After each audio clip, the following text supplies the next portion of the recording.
let's start to say, what would be the effect, sir? If I'm going to go out and work hard, we all have very limited resources. If we're going to work hard to get these things passed, what will be the effect?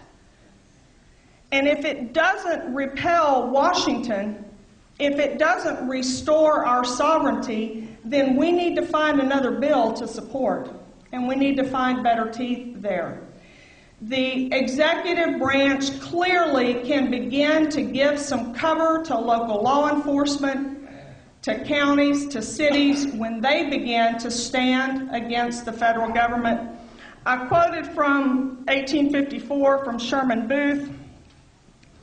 I had an opportunity, and you may have heard me mention, to talk with the Attorney General's office about nullification interposition and what the state could do. And they referred me to the idea that we have 150 years of case law that says the states can't stand up against the federal government.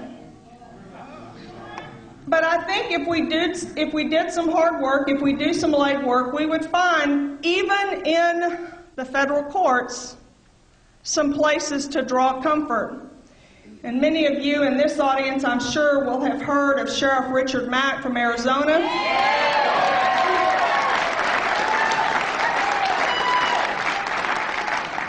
If you'll pull that case, it's a 1997 U.S. Supreme Court case, you'll find Justice Scalia saying, "We've warned that this court has never sanctioned explicitly a federal command to the states to promulgate and enforce laws and regulations." Could somebody remind the EPA of that?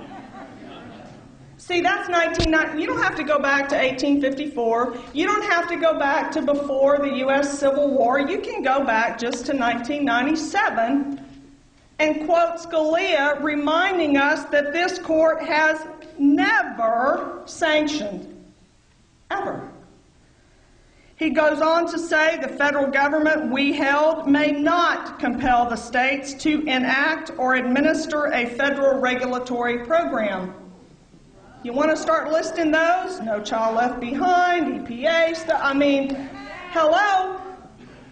We held in 1997 the federal government may not compel the states to enact or administer a federal regulatory program. So you got to say to Austin, why are you guys enacting and administering federal regulatory programs?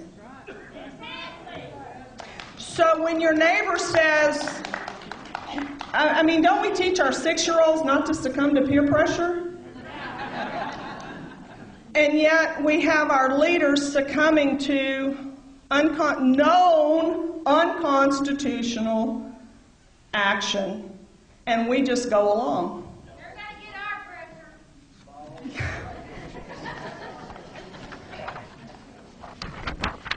pressure. When Mac talks about this case, he does go back to Madison, and I think that Madison's words are so compelling, they're worth repeating. He says, much of the Constitution is concerned with setting forth the form of our government, and the courts have traditionally invalidated measures deviating from that form. The result may appear formalistic in a given case to partisans of the measure at issue, because such measures are typically the product of the errors perceived necessity. Anybody perceiving we need better health care in America today? Anybody perceiving we need secure borders? Yeah. But the Constitution protects us from our own best intentions.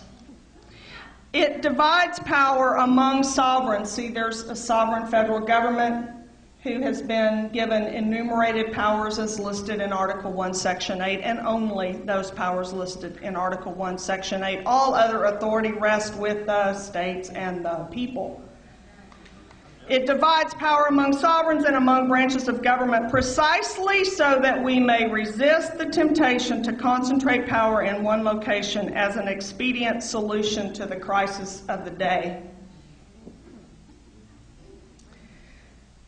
The tools are right in front of us. The leaders, in fact, ought to be sitting in the right elected office. This is a conservative Republican state. So I'm not sure that it's really their fault as much as it is ours. We have, for a year and a half now, rallied all around this nation and all around this state at Tea Party events and 9/12 events, and every one of us, almost to the man, has walked into the voting booth and continued to vote the way we have always voted. And unless we have the courage to do something different, we are going to continue to get what we have been getting. I think we have a very narrow window of time. I know that our elected officials will talk about restoring sovereignty. If you want them to be even close to as bold as Booth, I would prefer to see every federal officer in Texas hanged on a gallows 50 cubits higher than Haman's than I would to violate the Constitution. If you want to see your state there, then I believe we have roughly, 60 days between now and November to get these state representatives on record on specific issues of state sovereignty. Because after November, it will be same as usual, $18 billion budget deficit, redistricting. The crisis of our day is a constitutional crisis. The crisis of our day is the survival of our republic. In every interview that I've given for the last 6 or 8 months, I have been asked about my endorsement, and I have said we are mistaken when we treat politics like an athletic contest. This is not a game. This is a war.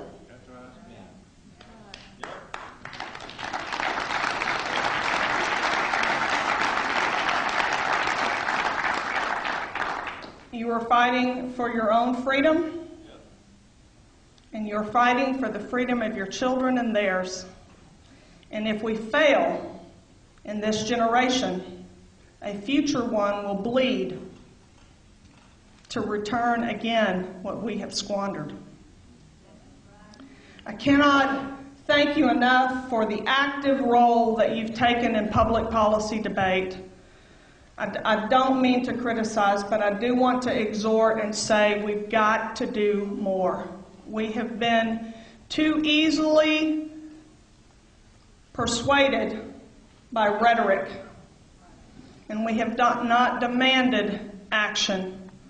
Sherman Booth took action. He was willing to get out there publicly, to be arrested in standing for a man's freedom and liberty and protecting that. We've got to do that here in Texas, and we have, the fields are ripe for harvest because Washington is coming in everywhere. So I encourage you to study. If you've not picked up a copy of Nullification, it is a great read. It's an easy read. It's a quick read, and it's got a ton of resource in it so that you can get back to the source documents and draw wisdom and counsel from our founders and from those who have gone before us in the defense of freedom and liberty. I thank you for your time tonight and for the work that you're doing. Thank you very much.